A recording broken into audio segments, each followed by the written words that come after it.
Oh, hello. Guacamole, the perfect partner to tortilla chips.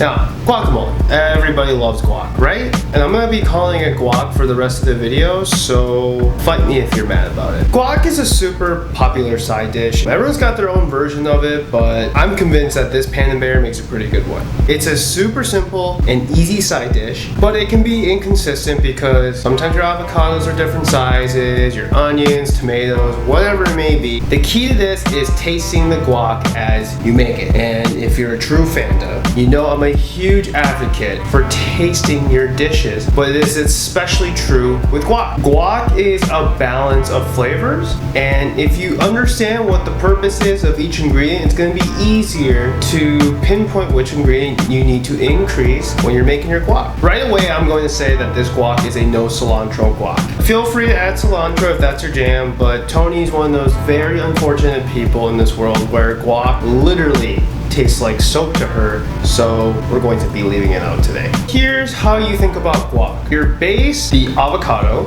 the acidity is your lime, the salt is so important. There are so many times I've had guac and it's been undersalted, and it's one of the saddest things in the world. Avocados love salt, so make sure you salt adequately, please. And then we have flavors and all the other fun stuff. Onion, tomato, jalapeno, garlic, cumin, pepper, cotija cheese. Not cotija, cotija?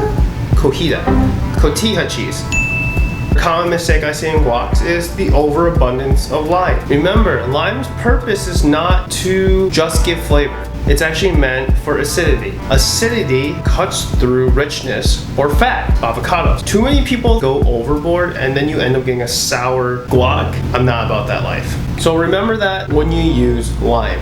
The cotija cheese is just a bonus at the end of it. Definitely don't need to have it. This is super optional. Totally skip it if you don't feel like getting this or if you want to go vegan or plant-based. And this is a really fun one to just learn how you use your palate to make something super delicious. So let's get started. All right, so let's start off by cutting up our vegetables. Dice half an onion, a Roma tomato, and a jalapeno after removing the core and seeds. And make sure to wash your hands well afterwards. Wink, wink, hint, hint, nudge, nudge. Then we'll get the lime ready by rolling it while putting pressure down. This lets the juice flow a little easier in the lime. And then cut it in half. We'll only use this half. This is probably way too much red onion. This is a big ass onion, so I'm only gonna use about half of this. In my opinion, red onion works better for guac because it cuts through the fatness a little better, but if you wanna use white onion, that's completely fine. Next, remove the pit from the avocados. I tried using that TikTok thing. I think my avocados were too ripe, so it was just a mess. But anyways, get the avocado into a bowl and mix while using a fork.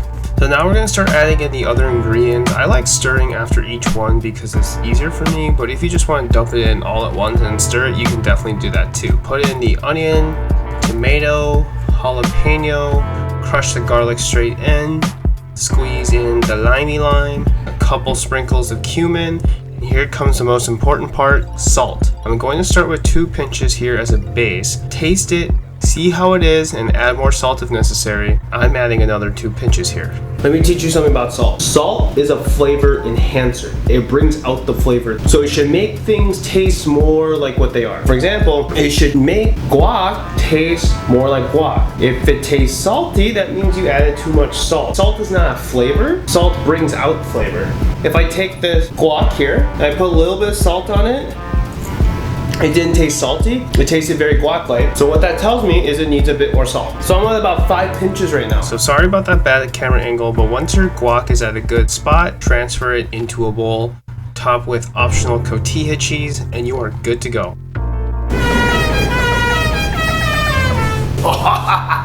It's guac time, baby. Check that out. Let's just get freaking into it. Yeah. Plates are overrated, for science. I like to do about half the chip of guac, like that. Let me know what you guys think. Let's just down the hatch.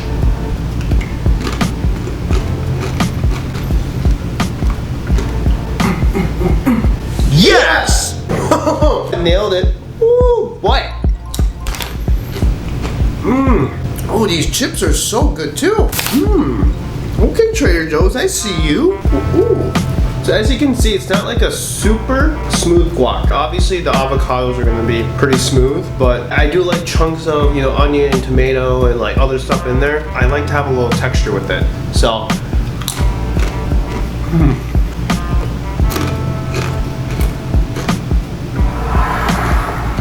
that's my version of guac, everybody. Honestly, it's not like super crazy compared to other recipes, but I have a personal vendetta against under-seasoned guac, and so if you learn anything from my recipe, you really do need to salt the shit out of the guac. Them avocados are salty bitches. They love it.